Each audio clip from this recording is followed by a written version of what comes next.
اور اپنی شرم گاہوں کی حفاظت کرو. تو یہی سیم حکم عورتوں کو بھی دیا, اور پھر ساتھ ساتھ اللہ سبحانہ وتعالیٰ نے آگے بتا دیا کہ تم کس کس کو اپنی زینت دکھا سکتے ہو.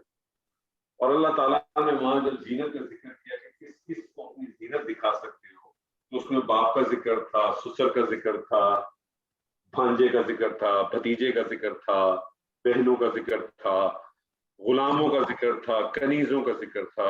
اس پورے ذکر میں چچا اور ماموں کا کہیں ذکر, چچا اور ماموں کا کہیں ذکر.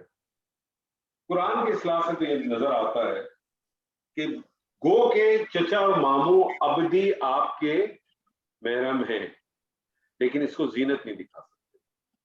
اب زینت کیا چیز ہے, اس کے اوپر بہت لوگوں نے بہت بڑی بحث کی ہے, لیکن مختصر زینت جو ہے وہ اصل میں تو چہرہ ہے.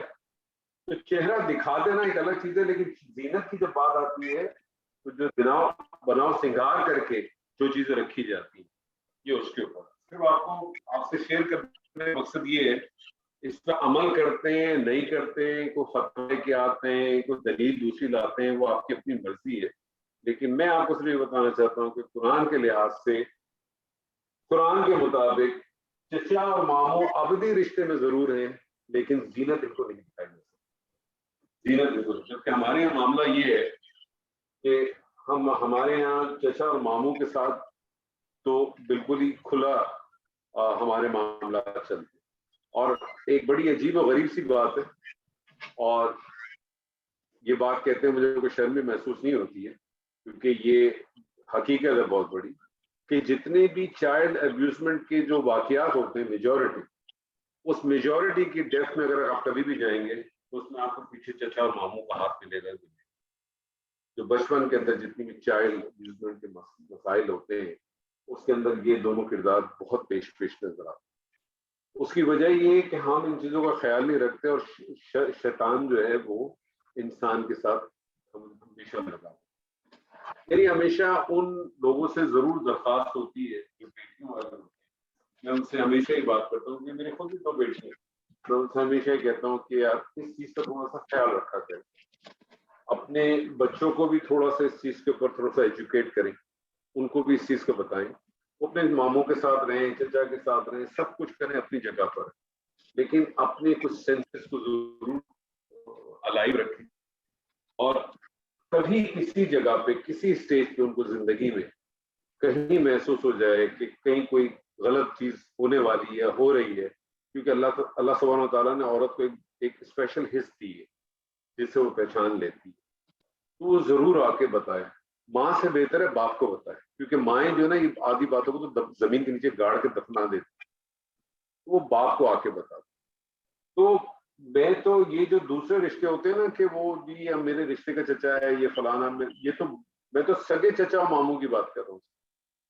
یہ جو باقی جو ہوتے ہیں یہ ہمارا فلانا انکل یا ڈمکانا انکل, میرا تو اس پہ بلیف ہی نہیں. میرا تو آنیسٹلی بلیف, میرا تو اس پہ بلیف نہیں ہے کہ میں کسی خاتون, شادی شدہ خاتون کو بھابھی کر کے کال کروں. میں کبھی کال ہی نہیں کر سکتا, کر ہی نہیں سکتا میں بذات خود, میری یہ نہیں چاہتا.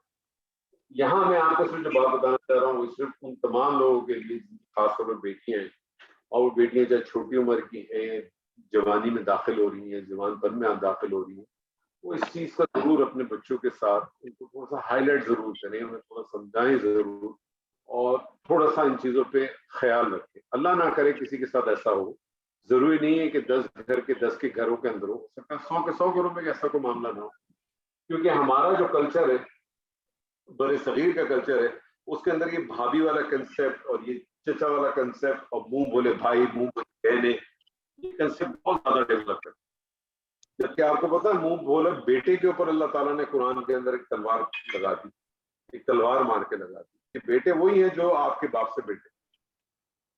قرآن تلوار لگا دیتے, جو منہ بولے بیٹوں کی گنجائش نہیں ہے, یہ منہ بولا بھائی, منہ بولی بہنیں, یہ سب جو ہے نا یہ ہمارے بر صغیر کی پیدا کی ہوئی چیزیں, اس کا کوئی وجود نہیں. ہو سکتا ہے میری بات, ہو سکتا ہے کسی کو اچھی نہ لگ رہی ہو, لیکن یہ ایک طرف حقیقت ہے, اور ہمیں اس چیز کو خاص طور پر وہ تمام لوگ جن کی بیٹیاں ہیں ان کو خود بھی سوچنا بھی چاہیے, دیکھنا بھی چاہیے, اور تھوڑا سا خیال بھی کرنا چاہیے. بس اتنی سی بات. اور آپ اس کو مزید اگر آپ چاہیں تو یہ جو آیت میں نے آپ کو بتائی ہے سورہ نساء کی آیت نمبر 29 یا 30 ایسی کچھ آیت ہے، اور سورہ نور کی آیت نمبر 30-31، آپ اس کو ڈیٹیل میں پڑھ لیں اور آپ اس کے الفاظوں میں پڑھیں اور آپ کو اندازہ ہو جائے گا کہ جب اللہ سبحانہ و تعالیٰ نے وہاں زینت کے معاملے میں 11 یا 14 نام بتائیں تو کیا وہ 2 نام اور نہیں آ سکتے تھے، ماموں کا اور فادر کا، چچا کا؟ بالکل آ سکتا۔ تو کوئی نہ کوئی پیچھے ضرور سائنس ہوگی، کوئی نہ کوئی پیچھے ضرور وجہ ہوگی۔ تو ان چیزوں کا ہمیں خیال رکھنا چاہیے، بس اس حوالے سے میں بات۔ اسی طرح سے دیکھیں مرکب اضافی کے حوالے سے میں آپ کو بتاؤں کہ بہت ساری، میں نے ابھی آپ کو بتایا تھا کہ بہت ساری ایسی آیات ہیں کہ آپ کو بس تو کوئی شاد و نات کو ایسی آیت ملے گی کہ جس کے اندر مرکب اضافی نہ ہو۔ اکثر کے اندر آپ کو مرکب اضافی ملے گا، اور کچھ میں تو ایسا ملے گا کہ لائن لگی ہوئی ہو، جیسے اسی آیت کے اندر آپ دیکھیں آپ کو کتنے مرکب اضافی ملے، 1 2 3 4 5 6 7۔ ایک میں اور آیت آپ کے ساتھ کرتا ہوں، میں اگر آپ سے کہوں میری نماز، میری نماز، صلاتی نماز، صلاتی صلاتی، میری نماز۔ میں آپ سے کہتا ہوں میری قربانی، قربانی کو عربی میں کہتے ہیں نسک، نسکی نسکی۔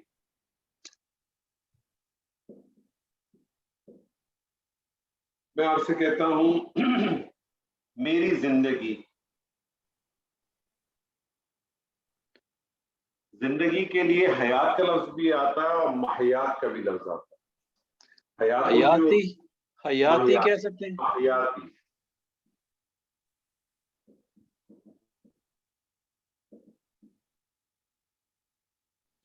میری موت، مماتی، مماتی۔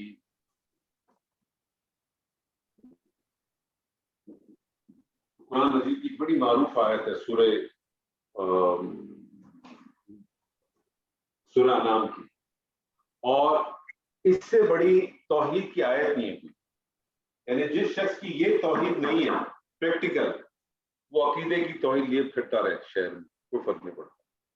اس سے بڑی توحید کی پریکٹیکل کوئی آیت نہیں ہے۔ اگر کسی شخص کی یہ پریکٹیکل توحید نہیں ہے تو کچھ بھی نہیں ہے۔ اللہ سبحانہ تعالیٰ فرماتا ہے ان الصلاتی، ان کا یقیناً بے شک، بے شک میری نماز، ان الصلاتی و نسکی، اور میری قربانی، اور محیائی، اور میری زندگی، و مماتی، اور میری موت، کس کے لیے؟ للہ رب العالمین۔ کس کے لیے ہے؟ فقط عالمین کے رب، اللہ کے لیے۔ اور اللہ کون ہے؟ تمام عالمین کا رب۔ جس شخص کی یہ پریکٹیکل توحید نہیں ہے نا، جس شخص کی، وہ عقیدے کی توحید یہ پھرتا رہے، کوئی فرق نہیں پڑتا، کوئی فرق۔ اس سے بڑی پریکٹیکل لیول کے اوپر قرآن مجید کی یہ سب سے بڑی آیت۔ ویسے تو بہت ساری توحید کی آیتیں آپ کو ملتی ہیں، سورہ اخلاص اگر آپ دیکھیں وہ بھی آپ کو ملتی ہے، سورہ بنی اسرائیل کی جو آخری آیت ہے وہ بھی آپ کو ملے گی، اس کے علاوہ ملے گی۔ لیکن پریکٹیکلی کہ جب اللہ سبحانہ تعالیٰ سے کہتے ہیں کہ میری جو نماز ہے، میری جو جتنی بھی نماز ہے، اب نماز ہم بیسکلی ہم نماز کس کو کہتے ہیں؟ ہم صلاۃ کس کو کہتے ہیں؟ ہم صلاۃ تو کہتے ہیں صرف اور صرف اس ریچولس کو جو ہم دن میں 5 دفعہ ادا کرتے ہیں، کیونکہ صلاۃ ایک بہت براڈر ورڈ ہے، اس میں دعا بھی آ جاتی ہے، اس میں رحمتیں بھی آ جاتی ہیں، اس میں دعائیں بھی آ جاتی ہیں، اس میں بخششیں بھی آ جاتی ہیں، بہت کچھ آ جاتا ہے۔ آپ کہتے ہیں میری تمام نمازیں، میری تمام دعائیں کس کے لیے ہیں؟ صرف اللہ رب العالمین۔ نسکی، میری تمام قربانیاں ہیں۔ اب قربانی صرف وہ جو 10 ذی الحج کو کرتے ہیں وہ قربانی نہیں ہے، ہر قسم کی قربانی، ہر قسم کی قربانی، وہ تمام قربانیاں کس کے لیے؟ وہ اسی کے لیے۔ وہ جیسے ہم ہجرت کے لفظ کو بڑا غلط استعمال کرتے ہیں۔ ہجرت کے ہم کیا معنی کرتے ہیں؟ ہم ہجرت کا معنی کرتے تھے کہ کسی ایک شہر سے دوسرے شہر منتقل ہو جانا، یا کسی ایک جگہ سے دوسری جگہ منتقل ہو جانا۔ ہجرت کا جو اصل معنی ہے وہ کیا ہے؟ کہ گناہوں سے دوبارہ واپس نیکی کی طرف آ جانا، نیکی کی طرف۔ یہ ہے اصل ہجرت۔ اصل ہجرت اس کے اندر یہ ہے، ہم نے اس کو بہت لمیٹڈ وے میں لے آئے. تو اس سے بڑی کوئی ہے نہیں. میری زندگی میری موت. نبی صلی اللہ علیہ وسلم کی کیا وہ ہے کہ تمہارا کسی کے ساتھ تعلق جو بنتا ہے, تمہارا تعلق کسی کے ساتھ بھی ہو, وہ اللہ کی رضا کے لیے ہونا چاہیے. میرے کسی کے ساتھ کوئی پرسنل دشمنی یا دوستی نہیں ہونی چاہیے. میری جو بھی کسی کے ساتھ دوستی یا دشمنی ہے, میرا جو بھی تعلق ہے, اس کی بنیاد یہ دین ہونا چاہیے, اس کی بنیاد یہ اللہ سبحانہ و تعالیٰ کی بیچ کی لکیر ہونی چاہیے. یہ اگر ہے تو اس میں مضبوطی ہے. ادروائز آپ کی کسی کے ساتھ اخلاص سے تعلقات بھی نہیں بن سکتے. یہاں تک کہ آپ کے جو بیوی میاں بیوی کے جو تعلقات, آپ کے جو اولاد کے اور والدین کے جو تعلقات ہیں, آپ کے جو آفیسز کے اندر لوگوں کے ساتھ, کولیگز کے ساتھ جو تعلقات ہیں, ان تمام تعلقات کا اگر بیس اگر اللہ کی ذات کے ساتھ ہم منسلک کر دیں, آپ کا کبھی کسی کے ساتھ کوئی نا اتفاقی, کوئی جھگڑا, کوئی برائی, کوئی بغض کبھی پیدا ہو ہی نہیں سکتا. آپ پریکٹیکلی غور کر لیں کبھی, کیونکہ آپ اللہ کی رضا کے لیے کر رہی ہیں. جو چیز اللہ کی رضا کے لیے کی جائے گی, اس کے اندر پھر ساری چیزیں ختم ہوں. میں جو بات ہمیشہ کہتا ہوں کہ ہم قرآن کو پڑھتے ہیں, قرآن کو سمجھنے کی کوشش کرتے ہیں, کیا ہم اس قرآن کو پریکٹیکلی کبھی اپلائی کرنے کی کوشش کرتے ہیں؟ نہیں کر پاتے. ہم اسی میں پھنسے رہتے ہیں, ہم الجھے رہتے ہیں. ہمیں بہت ساری چیزوں کا مسئلہ ہوتا ہے. اب آدمی بولے یار یہ تو چلتا رہتا ہے, یہ کیسی بات کرتی, چچا ماموں کے ساتھ تھوڑا ایسا کچھ ہوتا ہے, فلانوں کے بات اس چیز کی ہو ہی نہیں رہی ہے. آپ کسی ایک جگہ پہ کسی ایک چیز کو دیکھ کے کوئی ایگزامپلس کریٹ نہیں کرتے کبھی بھی. تو بہت ساری چیزیں ایسی ہیں جو آپ کو اس کے خیال رکھنے چاہیے. آپ کوئی چیز پڑھتے ہیں, آپ کے سامنے جب کوئی قرآن کی آیت آتی ہے تو اس کے اوپر جیسے سورہ یوسف کے اندر ایک لفظ آیا ہے نا, بڑا خوبصورت, ذہن سے نکل گیا,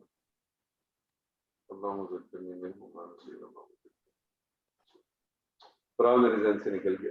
وہ لفظ کیا ہے؟ وہ لفظ کے معنی ہے کہ کسی چیز کے اللہ تعالیٰ نے تو وہ بات بستی کے حوالے سے کہی ہے, لیکن وہ کیا ہے کہ آپ اس میں سے گزر کے چلے گئے. تو ہمارا کیا حال ہے, ہم وہ قرآن کی آیات جو ہوتی ہیں ان کو پہلے گزر کے چلے جاتے, ہم اس پہ رکتے نہیں ہیں, ہم اس پہ سوچتے نہیں ہیں. کیونکہ ہمارا سب سے پہلا مسئلہ یہ ہے کہ ہم جب قرآن پڑھتے ہیں, قرآن کی تفسیر میں جاتے ہیں, تو ہم تو اسٹوریوں میں چلے جاتے ہیں. یہ آیت فلانے کے لیے آئی تھی, یہ آیت جو ہے سعد بن وقاص کے لیے اتری تھی, یہ آیت جو ہے سید ابی بکر کے لیے آئی تھی, یہ آیت جو ہے وہ ابو جہل کے لیے آئی ہے, یہ آیت جو ہے وہ مشرکین کے لیے ہے, یہ آیت جو ہے منافقین کے لیے. تو میرے اور آپ کے لیے کیوں, ہم کیوں پڑھ رہے ہیں پھر یہ قرآن؟ اگر یہ آیتیں تمام ان سب لوگوں کے لیے, میرے اور آپ کے لیے تو کچھ ہے ہی نہیں, پھر تو بلا وجہ پڑھتے ہیں قرآن, ضرورت ہی نہیں ہے پڑھنے. تو ان چیزوں کو خیال رکھیں. قرآن کی آیات کو کوشش کریں اس کو نہ صرف سمجھنے, اور قرآن کی آیات آپ سمجھ ہی اس وقت سکتے ہیں جب اس کو پریکٹیکلی اپنے اوپر استعمال کریں, اپنے اوپر داخل کریں. اللہ سبحانہ وتعالیٰ آپ سے کہتا ہے کہ والدین کے ساتھ بہترین سلوک کریں. تو جن لوگوں کے والدین حیات ہیں, آپ دیکھیں تو اس کی آپ کے ذہن میں بہترین سلوک کیا ہے. اللہ تعالیٰ نے تو کہا تم ان کے سامنے اف تک نہ کرو. کبھی غور کریں ہم کیا کرتے ہیں. ہم تو اپنے والدین سے کہہ رہے ہیں ارے آپ کو تو پتہ ہی نہیں, آپ بوڑھے ہو کر رہنے دیں. ہمارا تو یہ لیول ہے. قرآن آپ سے کچھ اور کہتا ہے, پھر ہم کہتے ہیں کہ جی وہ قرآن وہ اثر نہیں کر رہا, دعائیں اثر نہیں کرتی. کیسے کریں گی دعائیں اثر؟ ہر سال کعبہ کے اندر رمضان میں صرف 30 دن یہودیوں کی بربادی, عیسائیوں کی بربادی کی دعائیں ہوتی ہیں. 30 سال تک تو میں سنتا رہا جب تک میں سعودی عرب میں تھا, اور پتہ نہیں کب سے چل رہی ہیں, کوئی بربادی نہیں ہو رہی. کیوں نہیں ہو رہی؟ کبھی سوچا آپ نے؟ کیونکہ خالی دعاؤں سے تو کچھ نہیں ہوگا. پریکٹیکلی ہماری کیا اس میں کنٹریبیوشن کوئی نہیں.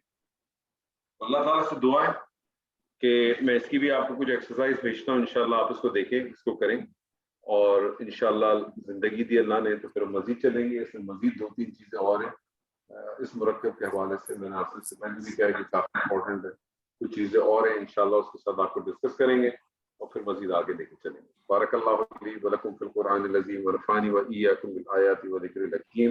السلام علیکم ورحمۃ اللہ وبرکاتہ.